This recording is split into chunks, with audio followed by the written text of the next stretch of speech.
ঘুম থেকে উঠেই আজ ভীষণ ব্যস্ত হয়ে পড়েছিলাম, জন্যই না সকালের দিকের কোনো ভিডিও ক্লিপ আমি নিতে পারি। হাই এভরিওয়ান, আমি মিষ্টু চলে এসেছি আরও একটি ভিডিও নিয়ে।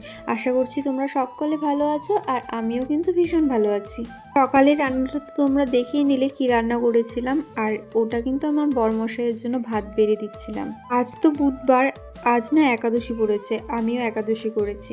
তো আমি একাদশী করেছি তাই সমস্ত কাজগুলো তাড়াতাড়ি করে নিচ্ছিলাম। বিছানাটা গুছিয়ে নিলাম, তার মাঝেও কিন্তু আমি অনেকগুলো কাজ করেছি, সেগুলো না আর ক্যামেরাবন্দি করা হয়নি। তো যাই হোক, এই ওয়ার্ড্রপের ওপরের কভারটা ভীষণ নোংরা হয়ে গিয়েছিল, সেই জন্য কালকে না কেচে দিয়েছিলাম। আজ শুকিয়ে গেছে, তাই সব কিছু সুন্দর করে মুছে পরিষ্কার করে ছিয়ে নিলাম। আর আমার তোরা বুড়িটাকে তোমরা দেখেছো কতটা ছোট ছিল? মনে হয় সেদিনই তো আমার জীবনে এলি তুই, আর এত তাড়াতাড়ি বড় হয়ে গেলি। তো কাজ হয়ে গেছে, এখন যাবো স্নানে। আজকের মতো আসি, টাটা।